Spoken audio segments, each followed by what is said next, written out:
friends. I am Dr. Sindhu Kumar, Head Postgraduate Department of Biochemistry, Thandai Periyar Government Arts and Science College, Tiruchirappalli, Tamil Nadu. I am going to teach about prokaryotic translation. Before I enter into the topic, I want to explain about central dogma of molecular biology. The molecular biology deals about both macro and micro molecules of the living organisms. The replication, transcription and translation are the three events or the central dogma of molecular biology. The replication is otherwise called as DNA synthesis, transcription is otherwise called as RNA synthesis, and translation is otherwise called as protein synthesis. All these three events are mainly regulated by the genes, and these are main science in the molecular biology. The translation is the process to synthesize the protein in a ribosome with the presence of amino acids and other enzymes and factors, initiation and translation, elongation and termination factors. In addition of these things, many proteins, ribosomal proteins are involved in this event. This process is mainly conserved in all kinds of the prokaryotic organisms and also eukaryotic organisms. Generally, 20 amino acids are involved in this protein synthesis because the non-essential and essential amino acids are involved in the protein synthesis. 20 amino acid tRNA carries the 20 amino acids from the cytosol and attached to the ribosomes. In this translation, we are going to deal about the before initiation.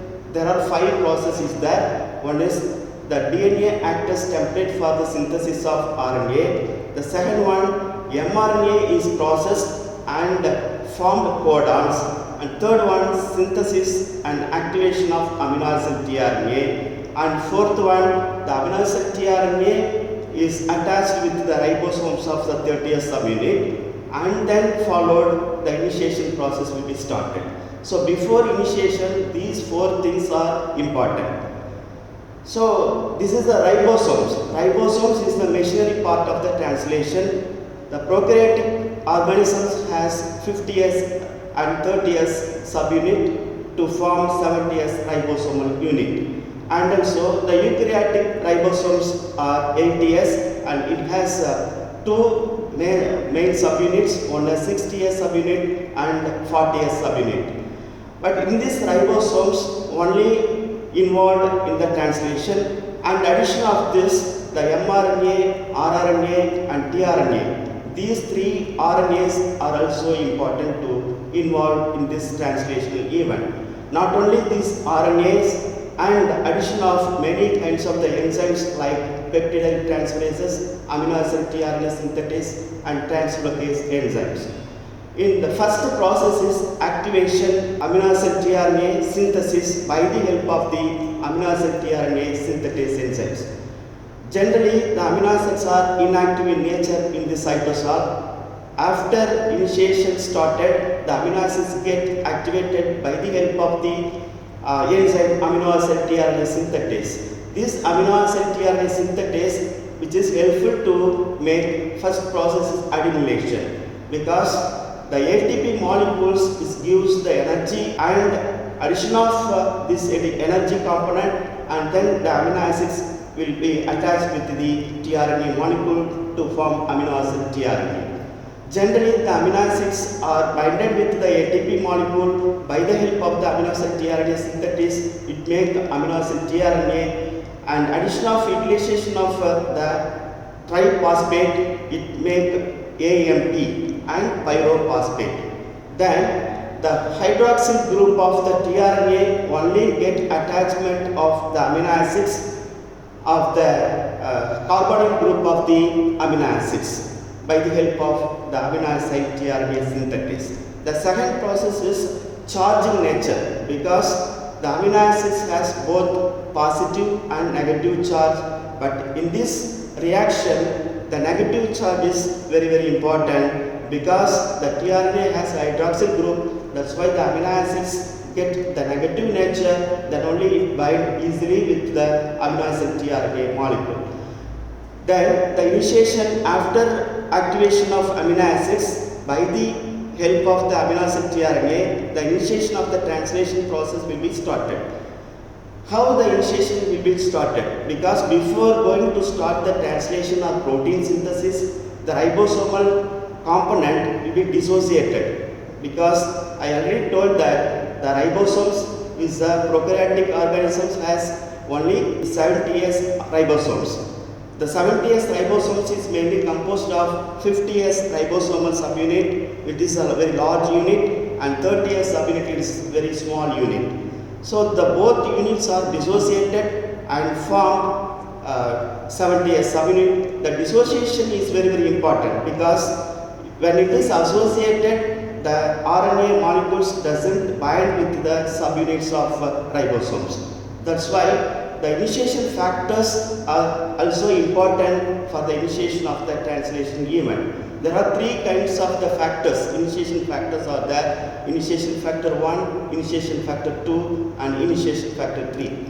Here, the initiation factor 1 and 3 both are prevent the reassociation of the 50S and 30S subunits, and initiation factor 2 only carries the amino acid tRNA and it will help to bind with the 30S subunit of the ribosomes. So after association of the tRNA into the 30S subunit, then only the protein synthesis will be started by the help of the formation of initiation complex. Here, what is initiation complex? Because there are many components to make initiation complex. One is 30S subunit and another one amino acid tRNA. But not only that, the amino acid tRNA only has the anticodon. The anticodon is paired with the codon of the mRNA, then only it make correct amino acids to bind upon the amino acid tRNA. So here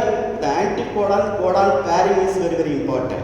So before that, the tRNA binding with the 30S subunit, the mRNA is binded upon the 30S subunit, then it associates easily with anticodon with codon. Then it gives the signal to recognize with the initiation factor 2, and it will get to attach the correct amino acid to the amino acid tRNA, then it comes to bind with the 30S subunit of the ribosomes. Then the three components are to make initiation complex. So after initiation over, the elongation is started.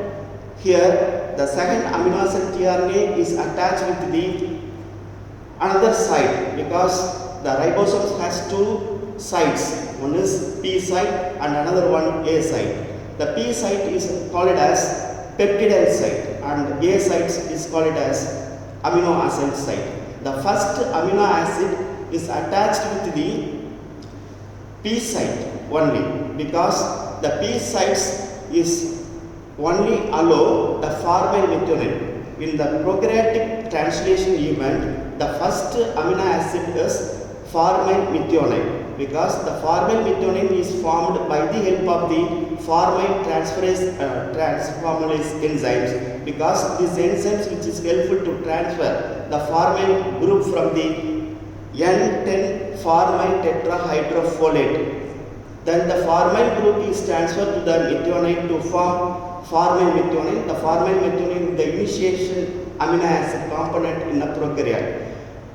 But the eukaryotic translation, the methionine, which is helpful to synthesis all kinds of the peptide in eukaryotes only. In prokaryotes, the formyl methionine is the first amino acid to start the peptide synthesis. Here, the first amino acid, the formyl methionine, only allow to bind with the P site of the ribosomes. And so other amino acids is entered with the help of the amino acid tRNA in a site, because the A sites is allow other amino acids other than that the formyl methionine. Here the first initiating start the amino acids will be started the peptide synthesis. After binding and start with the another amino acids bind with the peptide bond by the help of the peptide transferase sensor, because the elongation process, the second amino acid tRNA is bind upon the A side because it contains another second amino acid.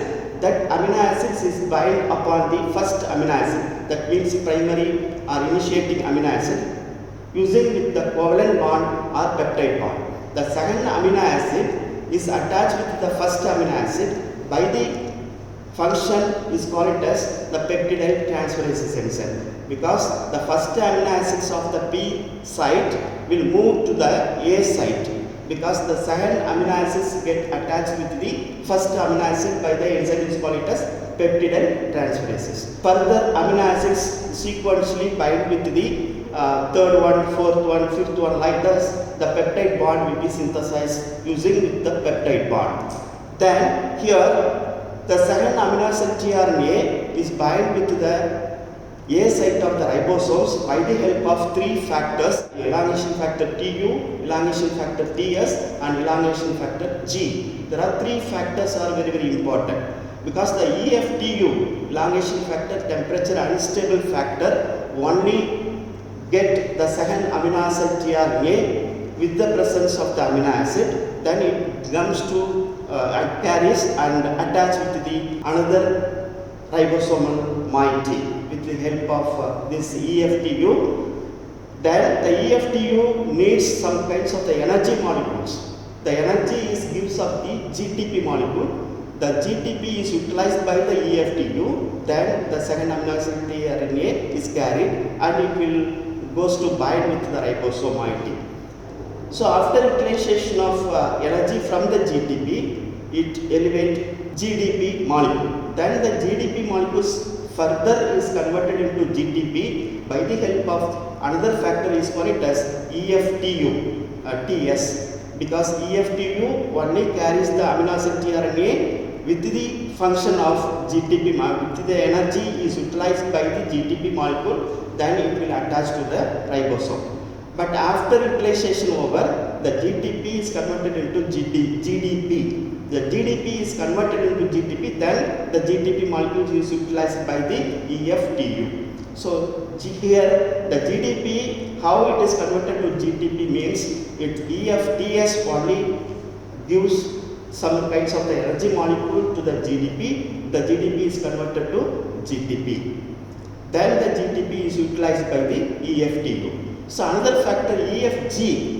So how it is involved in this elongation process means, after peptide bond formation is over or peptide is grown in a ribosome, the peptide is moved from the location from the A site to the P site by the enzyme is called as translocase, because the peptide is translocated from A site to P site. The enzyme is very important. Without the translocase enzyme, the translocation process is not occur. So translocase is translocate the peptide from the A site to the P site. So after synthesis over, what happened? The nonsense codon is involved. So the nonsense codons is recognized by the releasing factor. Then the releasing factor is started the terminational event. So after peptide is synthesized over, the releasing factor is recognized those kinds of the nonsense codons. There are three kinds of nonsense codons are there. One is amber, ochre, and open. This is UAG, UAA, UGA. There are three kinds of nonsense codons are recognized by the releasing factor. These factors is allows to terminate the peptide synthesis. So here the releasing factors are very important. The releasing factor, elongation factors, and initiation factors. Those factors are mainly synthesized and found in the cytosol, not in the ribosomes. So after recognition by the releasing factor in the nonsense codons, then the peptide synthesis will stop.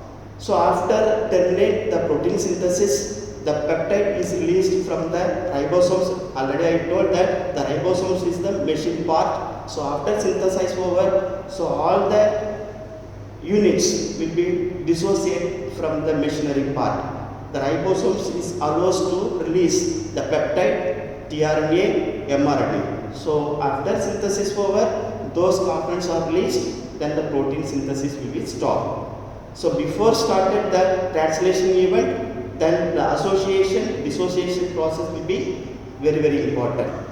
Here the 50S, 30S subunit dissociation and reassociation is very important for the translation event, because when the stop the translation event, the 50S, 30S subunits are dissociated.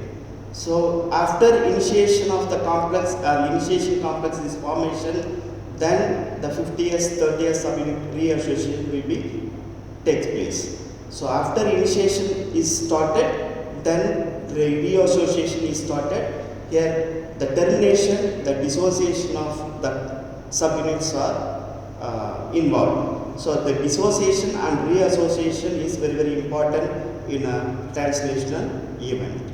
Now I believe you understand what is prokaryotic translation event, which is found in the molecular biology subject. Thank you.